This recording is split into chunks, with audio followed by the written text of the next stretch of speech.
Egameni elihle lomfeli wethu Jesu Kristu. Ngiyambonga uNkulunkulu nangalo lolu suku. Sisek lockdown number 3 lapho sivalelekile ukukhonza ngendlela ekhululekile kodwa siyamdumisa uJesu okwazi ukuvula iminyango evaliwe enza ukuthi noma kunjalo kodwa sikwazi ukuhlanganyela nabathile laba inkosi esihlanganisa nabo ukuba sikwazi ukumkhonza uNkulunkulu. Inhliziyo yami iyamdumisa ekseni uJesu ngecebo abanalo ngathi njengabantu. Izwi lenkosi liyaqinisekisa liyakumisa ngokupheleleyo mekhuluma uJeremiya uchapter 1 athi ngingakakubumbi ngakwazi ungakaphumi esizalweni ngakungcwelisa. Umuntu nje uma edalwa usuke aziwa lapho ebekwe khona, futhi inkosi iyamthatha ke lapho isuke imazi ekhona iyombeka kulabo bantu abasuke behlangana owesilisa nowesifazane, iyombhadeka khona ngenxa yesizathu esithile. Njengoba amakhalas ahlukene ekuphileni, khona aba-brown, khona aba-yellow, khona abamhlophe, khona abamnyama, siyinhlobo ezehlukene. Sonke nje uNkulunkulu wasenzela for a certain purpose. Mina wangibeka kubazali balombala engiyiwona, nawe wakubeka kubazali abalolu hlobo boyilona ngenxa yesizathu esithile. Ngiyafisa nje ukusho ukuthi umuntu efinyelela noma efisa ukufinyelela ecebeni lokudalwa kwakhe, usuke edinga aye kulowo muntu owambumbayo, lowo muntu owamdalayo. Namhlanje nje kusena anginawo umyalezo otheni ospecial, kodwa umoya kaNkulunkulu ubekile ukuthi ngicizelele ukuthi nje kukhona amandla asolimini, amandla adalayo. Izwi lenkosi liyakubeka lithi ukufa nokuphila kusemandleni olimi. Thina njengabantwana bakaNkulunkulu sikhutshazwa ilona ulimi lwethu, indlela esikhuluma ngayo, indlela esamukela ngayo izinto, iyona nto eyingozi kithi. Ingakho incwadi yezakhe ikubeka nje ngokusobala ithi ukufa nokuphila kusemandleni olimi, nabalithandayo ulimi badla izithelo zalo. Sihlangene nesimo kulesi sikhathi emhlabeni la kunombhedukane weflu ebizwa ngokuthi corona. Kodwa yonke lento evelayo ngokwezwi lenkosi akuyona into edinga isithuse thina esikholwayo, ngoba iBhayibheli lichazile ukuthi izokwenzeka. Uma ufunda incwadi yamaHubo 91, ngiyathanda ukuyifunda, iyagcizelela ngayo le ndaba, ngoba ikakhulu thina noma sifunda izinto eziningi singazinaka. Uma bebeka isihloko sakhona ke bathe uJehova ungumlondolozi, bese ifundeka kanje: yena owakhile ekusithekeni kophezukonke, nohlezi emthunzini kaSomandla. Uthi kuJehova ila sengena khona amandla olimi. Uyena okhulumayo, otshela uJesu, otshela uNkulunkulu uthi kuye uyisiphephelo sami nenqaba yami noNkulunkulu wami engimethembayo. Ziningi izinto abantu abangazethemba ngaphandle, kodwa ulimi ilona olidalayo, lona owakhile kuJesu, owakhile emthunzini kaSomandla. Uthi kuye lo akhe kuye uyisiphephelo sami nenqaba yami noNkulunkulu wami engimethembayo. Verse 3 wakhona besethi ngokuba yena uyakukhipha ogibeni lomcuphi. Uma kukhulunywa ngogibe, into enziwayo cishe mina ngiyazela ekweluseni uma sicupha izinyoni, and neBhayibheli ikhona indawo la lisho khona lithi usikhiphile ogibeni saphunyuka njengenyoni ogibeni lwabacuphi. Lithi sasesicupha inyoni uyibekele into eyithandayo, kanti ngaphansi kwayo ubeke into ezokwenza ukuthi uma isiyithathile leyo nto bese iyabambeka. Kusho ukuthi nathi kukhona la sicushwa khona eyintweni esithandayo. Lithi izwi lenkosi uyasikhipha ogibeni lomcuphi. Bese liqhubeka lithi nasobhadaneni olubhubhisayo, isifo lesi esibhubhisayo nakhona uyakhipha.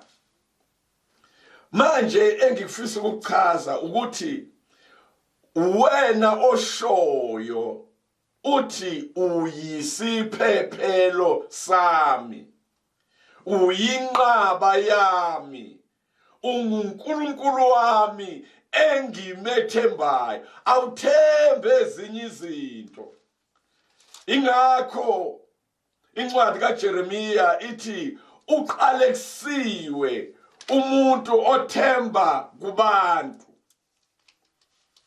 noyenza ingalo ibe udondolo lwakhe.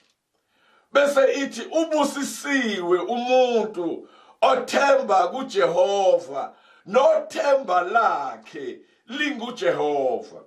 Ngenye indlela ulimi lwethu alijwayele ukukhuluma into ezosilekelela sikwazi ukusizakala ngokuphila. Ithina sishoyo ukuthi ngiyaqasha kuwe Jesu, ngifihle kuwe. Ithina sishoyo ukuthi inkosi anginayo enye indawo engingabalekela kuyo. Uma usho njalo yena kuthatha ilungelo lokumela izwi lakhe, ngoba ngithi incwadi kaNumeri uchapter 23 verse 19 ethi akasiyena umuntu ukuthi aqamba amanga, lokho akushiloyo uyakufeza, futhi akajike entweni ayishilo. Khona amazwi akhulunywa uJesu kuNew Testament engiye ngiwathande emva kokuthi kade eqalekise isihlahla somkhiwane, esibona uJesu ukuthi silihlaza sibukeka kahle kodwa ke izithelo azikho. Wayesethi singaphindi kudliwe izithelo kusona. Base beyidlulela ke bahamba, ngakusasa mabebuya bathola ukuthi leso sihlahla sesibunile, sishwabene, sifile. Sebeyamtshela kuJesu bathi, Jesu buka umkhiwane lona uqalekisile izolo usubunile. uJesu uyabatshela uthi kholwani nguNkulunkulu. athi uma nina nithi kule ntaba, uma sikhuluma ngento eyintaba noma yini into ephambi kwakho ekuthiyayo, noma yini into ephambi kwakho eyenza ungakwazi kufinyelela kwigoal yakho, kuleyo nto uNkulunkulu ayibekile enhlizweni yakho, intaba kuwe. Kungaba ukugula, kube intaba, ngaba ukuhlupheka, kube intaba kuwe, noma inhloboni yento eme phambi kwakho eyenza ungaboni ngale, intaba leyo yakho. Lithi iBhayibheli uma uthi wena nqukuleka uphonseke elwandle ungangabazi enhlizweni yakho, kodwa ukholwa ukuthi lokho kushoyo kuyenzeka, uzokuba nako lokho okushiloyo. Ngenye indlela noma sibhekene nesimo se-COVID-19, kukhulume usho ukuthi noma kungaba khona ngeke kungenze lutho. Uma ufunda la uverse 3 wakhona, ngimphinde futhi, lithi ngokuba yena uyakukhipha ogibeni lomcuphi.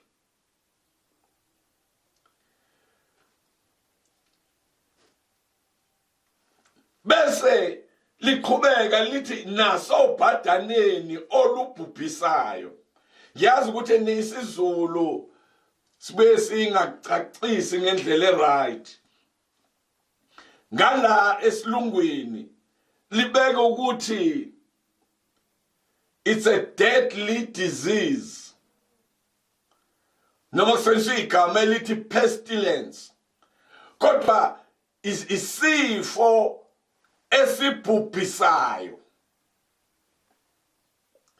Manje wena ngoba uthe uyinqaba yami, ungethembi izinto zabantu, ungethembi nemishanguzo yenyanga, ungethembi nemishanguzo yodokotela.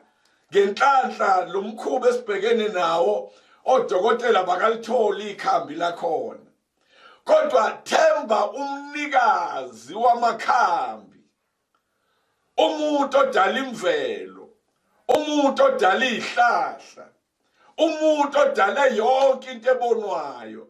Themba yena, bheka yena, uyena oshilo, wathi yonke into oyishoyo wena ukholwa, leyo nto iyenzeka. Bese liqhubeka la encwadini yamaHubo esiyifundayo, uverse 4 wakhona athi ngezimpaphe zakhe uyakukusibekela, uphephele phansi kwamaphiko akhe. Kusho ngeindlela njengoba umenzile waba inqaba yakho, wamenza waba isiphephelo sakho, udinga ukhululeke, ufana nesikhukhukazi esivikela abantwana bakhe. So wena ungena lapho ngaphansi kwamaphiko akhe, uyaphephela khona.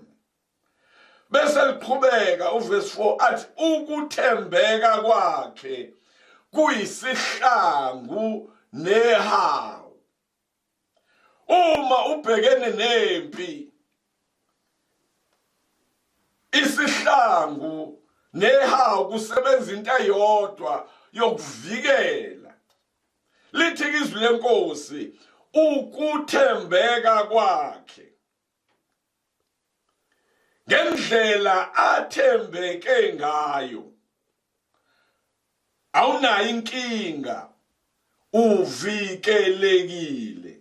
Kusho ukuthi njengoba uthi akasiyena umuntu ukuthi aqamba amanga, uma uthatha ithemba lakho walibeka kuye, nomi kanjani uphephile. Asikhathazeki ukuthi abantu bathini, asikhathazeki ukuthi sihlangabezana nani, kodwa ukwethembeka kwakhe, hayi kwakho, ukwethembeka kwakhe ikona okuba yishield kuwe, kube yihawu. Kusho ukuthi uma kukhona imicibisholo ehlaselayo ifike ivinjwe isihlangu esiukuthembeka kukaNkulunkulu. So kubalekile sayidini lakho ukuthi zinikele kuye, ubambelele kuye, wenza isiqiniseko sokuthi awuguqulwa izimo ohlangabezana nazo. Namathela kuJesu. Uma wenze njalo uzohlala uphephile. Uverse 5 wakhona besethi awuyikwesaba ivuso lasebusuku. Kukhona ukuhlaseleka ofika ngomnyama, lithi ke wena ngeke ukwesabe. Awukwesaba, lize lithi nomcibisholo ondizayo emini, khona ikhali eyithubelezayo emini, kodwa lithi wena ngoba uthe uyisiphephelo sami nenqaba yami noNkulunkulu wami engimethembayo, ukwethembeka kwakhe bese kuba isihlangu. Noma ke ngaba khona izinto endizayo ehlaselayo emini, kodwa ngeke ushaywe uvalo. Yabona nje kulesi sikhathi ikhona lento siyibonile ilimaze emazweni. Sibonile abantu bengcwatshwa ngobuningi. Sibonile kumbiwa imgodi. Sibonile abanye beungcwaba imindeni yabo, umuntu ehambe seyedwa engenabo abaphelezeli.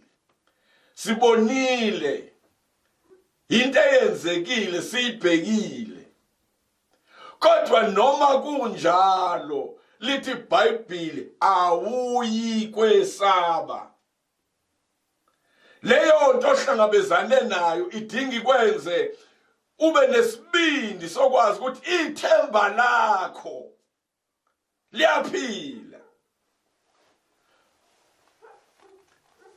Bese lithi uverse 6 wakhona, nobhadane oluhamba ebumnyameni. Uma kusakhulunywa ngalo futhi kusakhulunywa ngakugula lokho okubi, ukuhlaseleka lokho okunzima. iBhayibheli lethu libiza ngobhadane, lithi ke lesilungu ukufa okwesabekayo, dreaded disease. Kuyesabeka, akusiyona nje into elula. Kodwa ke ngithanda into eyodwa, lithi wena awuyikwesaba. Liqhubeke lithi nesifo esibhubhisayo emini enkulu awuyikwesaba. Ngifisa ukugcizelela lokho nje ukuthi uma wena ulimi lwakho ultraina ukusho into leyo esho izwi likaNkulunkulu, uhlala uphephile. Izifo lezi esikhuluma ngazo zikhona impela, futhi zihlasela impela, futhi abantu bakhubazeka impela and bangcwatshwa impela. Kodwa yinye into elisho izwi lenkosi lithi uma kufika lezo zimo, wena ohlezi emthunzini kaSomandla, ohlezi ekusithekeni kophezulu konke, awushoni kwenye indawo, ugijimela kuJesu, umtshela ukuthi uyisiphephelo sami, anginayo enye indawo engingaqasha kuyo, anginayo enye inqaba engingabalekela kuyo ukuze ngiphephe. Kwi-Old Testament khona indawo la lisho khona izwi lenkosi, ngicamthi incwadi yeZakha futhi angazi noma Mahuba ngisakhumbuli, lithi izwi lenkosi igama likaJehova lingumbhoshongo onamandla, bese lithi olungileyo ugijimela khona alondeke. Indawo yokulondeka isegameni likaJesu, uyakubalekelwa khona.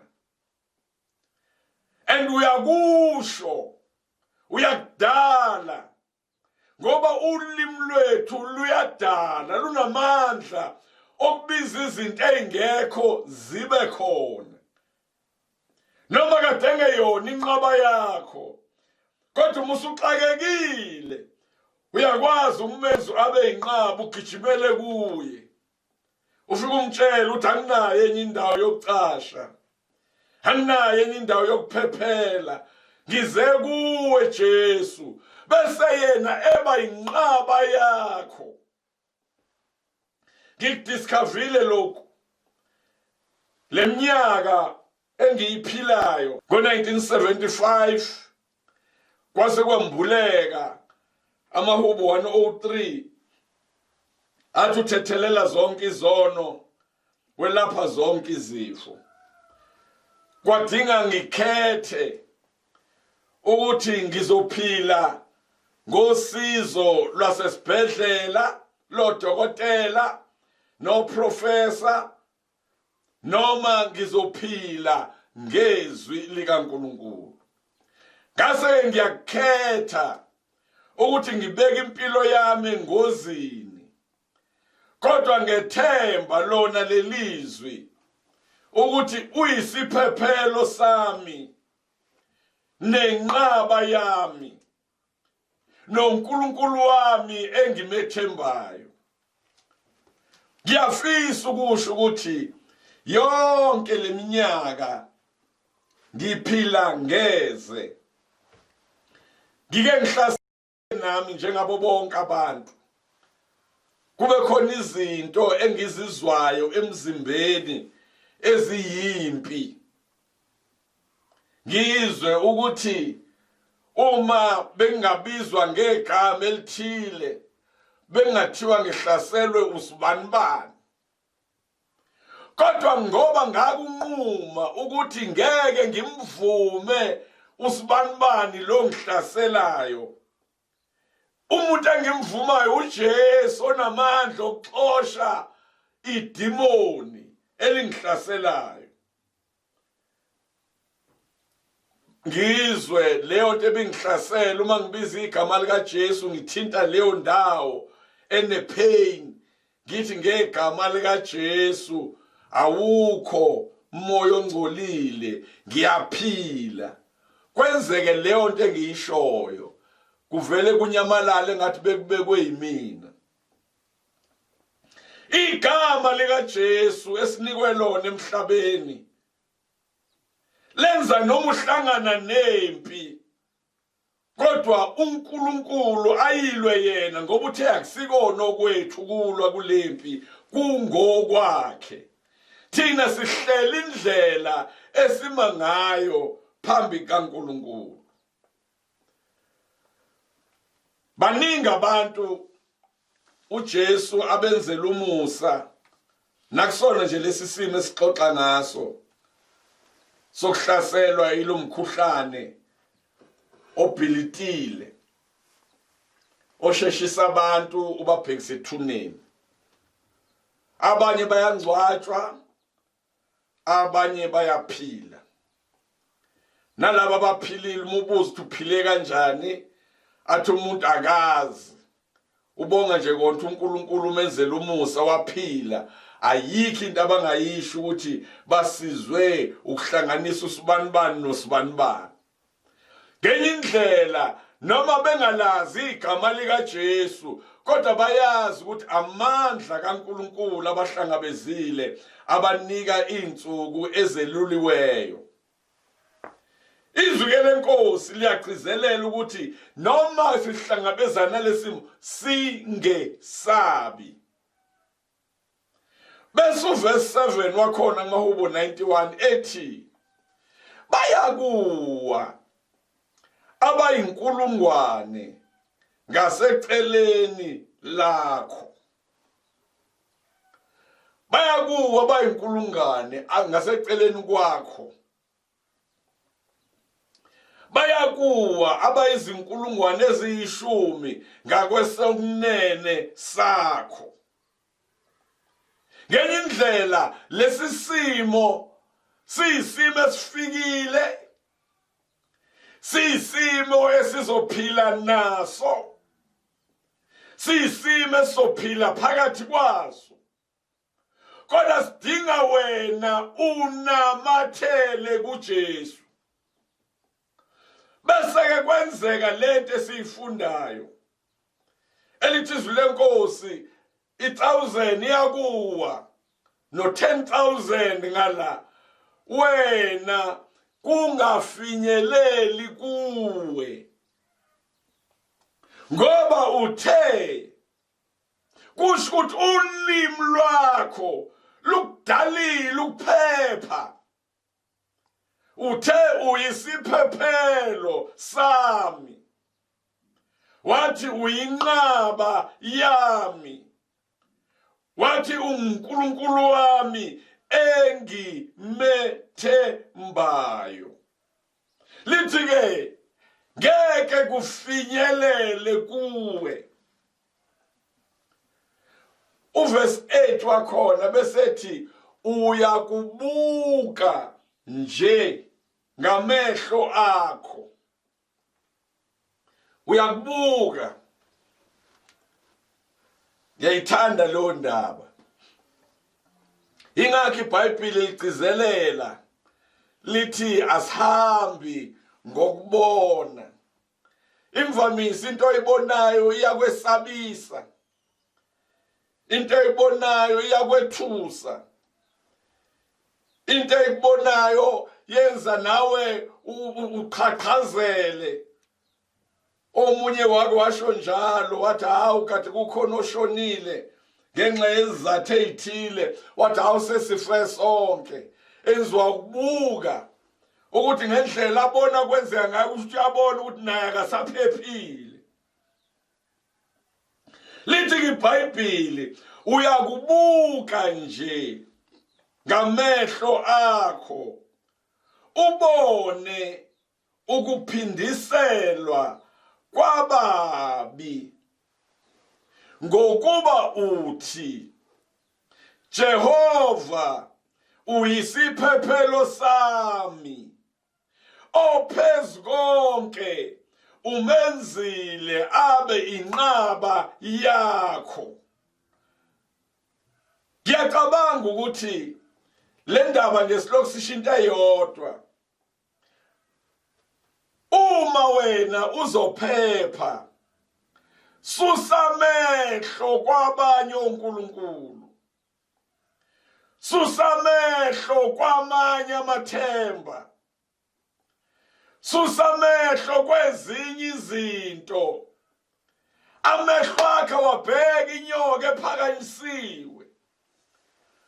Manikhumbula indaba ye-Old Testament ukuthi lithi iBhayibheli bamcasula uNkulunkulu abantwana baka-Israyeli, bamlwisa uNkulunkulu, bamlwisa noMose. uNkulunkulu wadedela inyoka zababulala abantu, bebulawa ukuthi badelelile, babi. Uma befa babuyela kuyena uMose bayocela ukuthi na uMose safa, sicela usikhulekele kuNkulunkulu asusulaka lwakhe phakathi kwethu. iBhayibheli lami lithi uMose eya kuNkulunkulu, uNkulunkulu ukhuluma into ejulile, uthi ngeke ngizisuse izinyoka ezibabulalayo. Kodwa nansi into ozoyenza Mose. Akhenye inyoka uyibeke othini, ibeke kwiphole, bese kuthi abantu abalunywa inyoka ezinopoison, uma bengazibheki lezo nyoka ezibalumayo, kodwa babheke le nyoka engabenzi lutho, inyoka yethusi ebekwe kwiphole, lithi iBhayibheli bayosinda. Uyabona ukuthi lokhu kuyaphambana nendlela yokucabanga, ilogic yomuntu, ukuthi uyeke ukubuka into eyingozi kuwe, ubheke into othi uma uyibhekile uzosinda, kodwa ungazi kuzokwenzeka kanjani. Izwi lenkosi lisho njalo, lithi ngempela bonke abalunywa ile nyoka ezazibaluma, kodwa amehlo abo mawabhekisa enyokeni ephakanyisiwe, lithi abafanga isihlungu, upoison wenyoka ezazibadla ubangenamandla ngoba babebhekiswa amehlo abo enyokeni ephakanyisiwe. Bese lithi iBhayibheli njengalokhu uMose aphakamisa inyoka ehlane, kanjalo indodana yomuntu ifanele nayo ukuphakanyiswa, ukuthi bonke abantu abayibhekayo. iBhayibheli kwiNew Testament lithi bonke abakholwayo basinde. Uma wena kube kuJesu phambi kwakho, dlule ey'ntweni eziwuphoyizeni ezikuhluphayo, bambelela ekhambini. uJesu uyena yedwa oyikhambi, uyena yedwa omuthi opholisayo, uyena yedwa oyibhalsam lakaGiliyadi. Lithi izwi lenkosi, isilonda sabantu bami sipholi ngani? Alikho yini ikhambi lokubapholisa? Fisa ukusho ukuthi nanti ikhambi, uJesu waseNazaretha, inyoka yaphakanyiswa uMose ehlane. Lithi izwi lenkosi la ngumufunda, ubone ukuphindiselwa kwababi, ngenye indlela abantu abangafuni ukwethemba uNkulunkulu, labo bantu babizwa ngokuthi babi.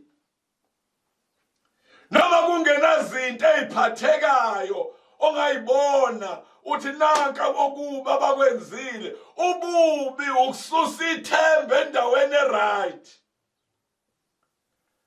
ulisuse kumuntu owakwazi ukwenza, wamnika izitho nazo, wamnika imino, wamnika izandla, wenza amaphaphu, wenza ibindi, wenza izinso, wenza imthambo, wafaka igazi, wafaka ukuphefumula, bese wethemba umuntu obhubhayo. Lithi iBhayibheli umubi. Ingakho lize lithi kwenye indawo isula sithi uNkulunkulu akekho. Wena ophilayo, onenhlanhla yokuzwa izwi likaNkulunkulu, thatha ilungelo namhlanje, mhlawumbe umbukela kuthi uJesu. Thatha ilungelo namhlanje, wenza isiqiniseko sokuthi uyamtshela uthi Jesu ngangikulahlile, namhlanje ngibuyela kuwe. Ngoba uma uthatha lelo lungelo lokuzibuyisela kuJesu, igaranti uthi ozayo kuye ngeke amlahlela ngaphandle. Uyena futhi omemile abantu, wathi zanini kimi nina nonke nikhathele nenisindwayo, mina ngizoniphumuza. Uverse 9 wayo lencwadi yamaHubo 91 bese ethi ngokuba uthi into ishoyo lo Jehova uyisiphephelo sami ophezukonke umenzile abe inqaba yakho. Inqaba indawo la umuntu ebalekela khona uma ehlaselwa izitha. Indawo la enesiqiniseko khona ukuthi izitha zakhe ngeke zimenze lutho uma sebalekelela. Kange ngilalele kancane makukhulunywa ngomlando wokulwa kwamaZulu nabeSuthu ukuthi abeSuthu babe nemfihlo yentaba, benza isiqiniseko sokuthi uma behlaselwa amaZulu ngoba bakwazi ukulwa babalekele enqabeni yabo intaba lena yayinamatshe. Uma sibebalekele khona intabeni bayazi ukuthi sesiphephile. Uma ezama amaZulu ukukhuphuka entabeni bangahluphi badedela imbokodo eyodwa idlule nenqaba yamaZulu azagcina amaZulu egivaphile. Kodwa indaba ukuthi bona kwakuyilapho bephephela khona entabeni. Namanje ngelithi izwi lenkosi ngokuba uthi Jehova uyisiphephelo sami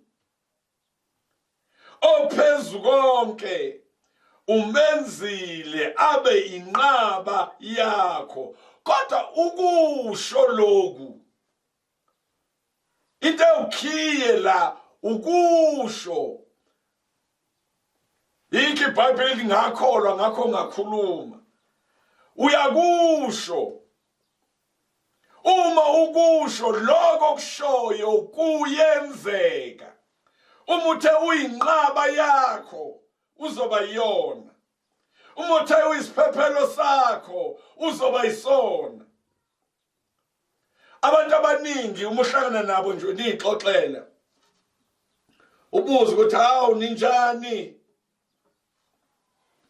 asho kalula nje hawu sesaba namahlala khona. Njengoba amahlala khona ngeke kuhambe ngempela. Leyo ntathi ihlala khona izohlala ikhona ngoba uyena oshoyo. Ulimi lunamandla.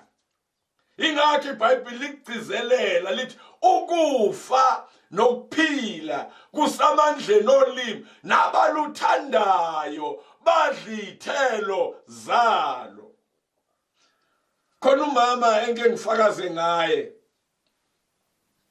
Odokotela babenquma ukuthi akahambe ayonqanyulwa imlenze ngoba yayibolile.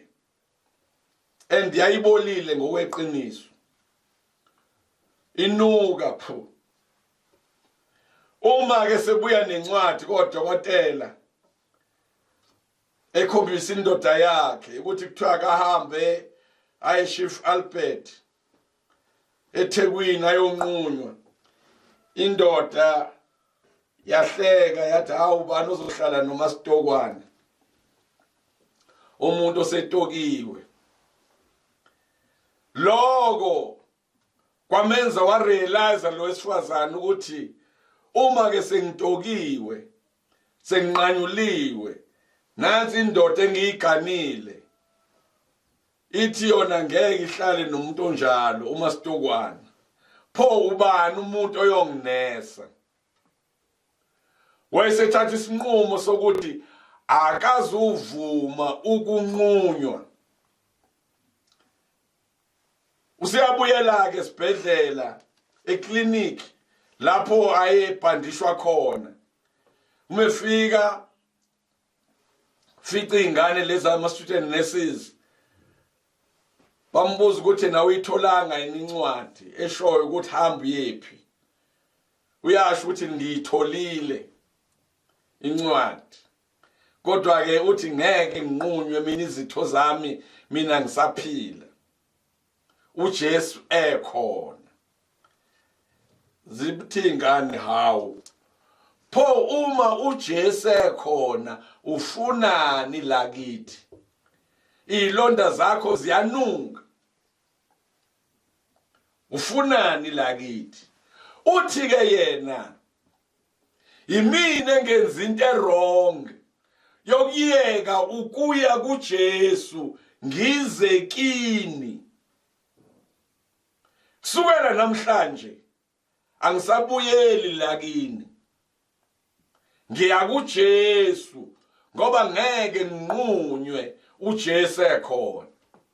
Ngifisa ukusho ukuthi lo mama akanqunywanga ngempela imilenze yakhe.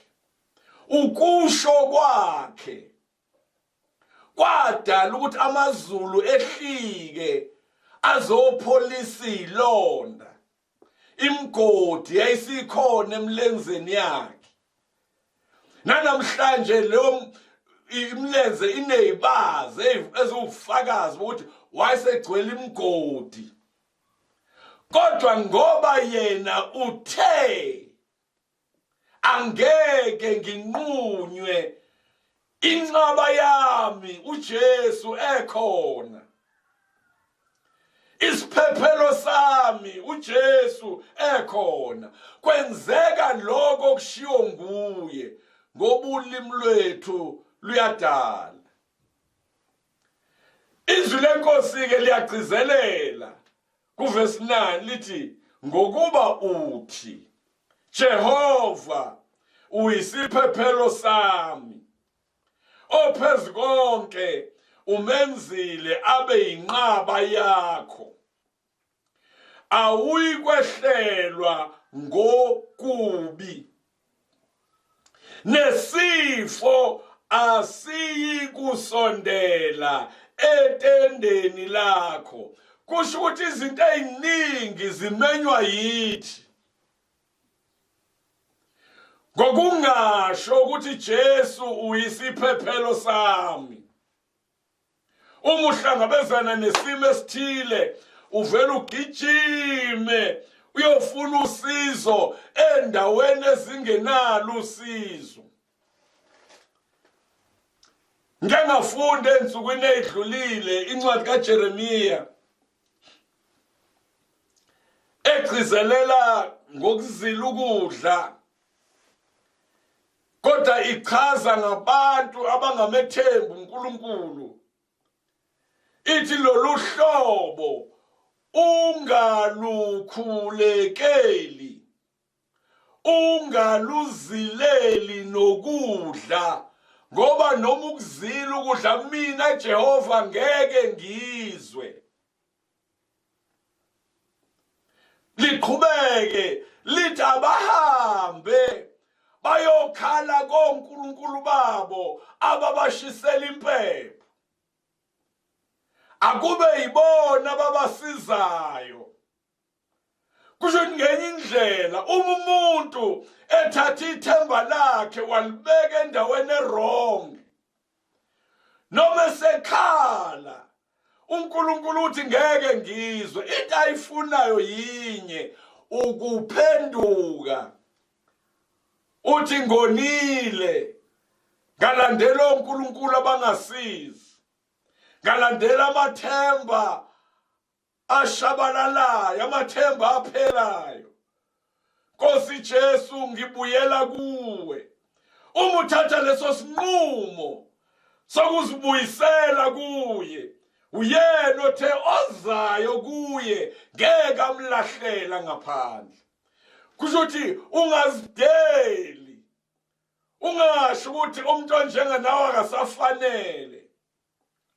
Usenayo indawo egazini likaJesu, unayo indawo emanxebeni uJesu abhotshozwa ezandleni nasenyaweni. Unayo indawo yokuphephela. Okwakho kunye vuma ngomlomo wakho, vuma igama elinikiwe ebantwini, igama likaJesu, igama elenza izinto ezingenzeki kubantu, igama elavusa uLazaro ethuneni, igama likaJesu. Thatha ilungelo sesothandaza, thatha ilungelo lokuzisondeza kuJesu. Wena umntwana kaNkulunkulu ongizalwane, lungisa ukukholwa kwakho, ungasatshiswa ilento ekhona, kodwa yima ngendlela ezokwenza uNkulunkulu akwazi ukukuvikela. Yima ngendlela ezokwenza uNkulunkulu akwazi ukulwa izimpi zakho. uJehoshafati umebhekana nempi, ebona ukuthi akanamandla nokubhekana nayo, lithi izwi lenkosi wamemezela ukuzila ukudla, wamemezela kuwo wonke uIsrayeli wathi asibhekeni kuNkulunkulu. Uma besakhuleka umoya kaNkulunkulu wehlela kwenye indoda, le ndoda iyaprofetha, iyagcizelela ukuthi uJehova unani uma ninaye, ningesabi lesi sixuku, okwenu zihleleni nibone ukusindisa kwakhe. Wena okwakho yima ngendlela ezokwenza uNkulunkulu akwazi ukulwa izimpi zakho. Enza isiqiniseko sokuthi uma kunesono osaziyo sivume, tshela uJesu ukuthi nanku Nkosi, konakele nje nansi indaba la ikhona.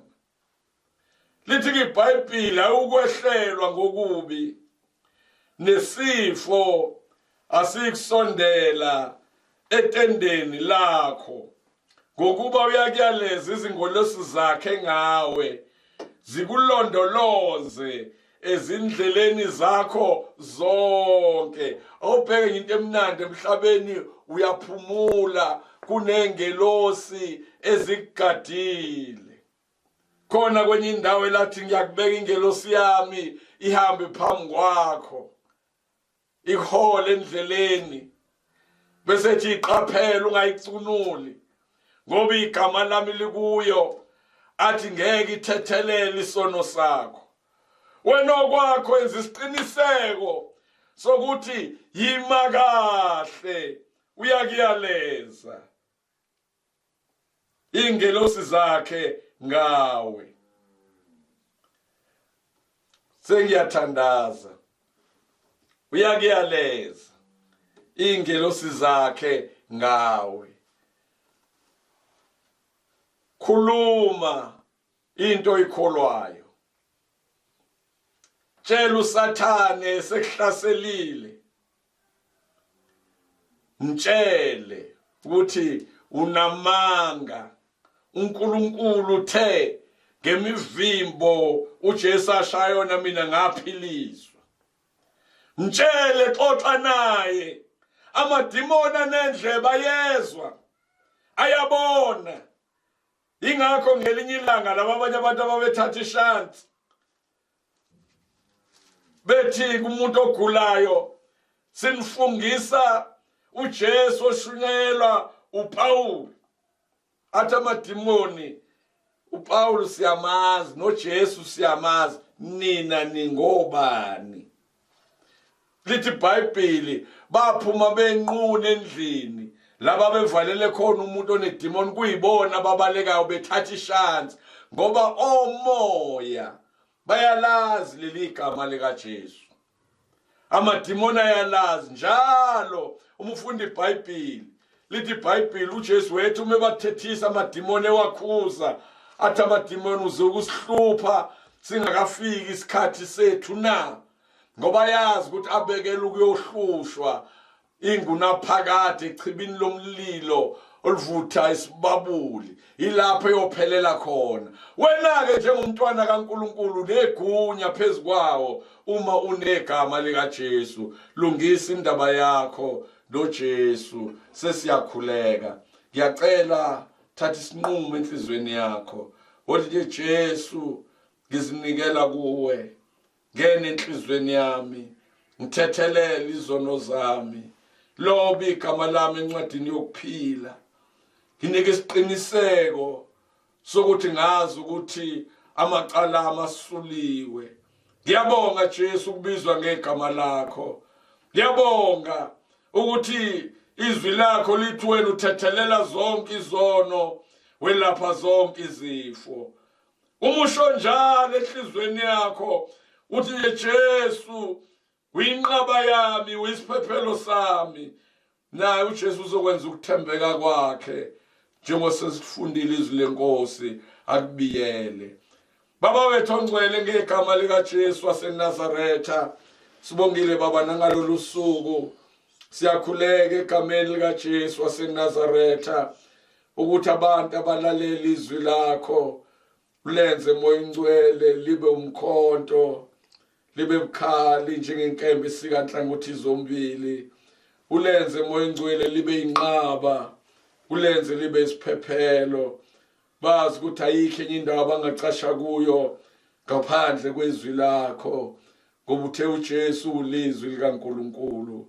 Imake nabo bagcine, philise Moya Ngcwele abagulayo, chitha impi yobumnyama, wenze konke Baba okuhle ongakwenza kubo bonke abantu Moya Ngcwele bebexakekile belalela izwi lakho, bahlukane nalo Moya Ngcwele beze ukunqotshela, beze ukuchithwa kwempi yobumnyama ngegama likaJesu, ngegama likaJesu siyabonga, thatha udumo. Amen.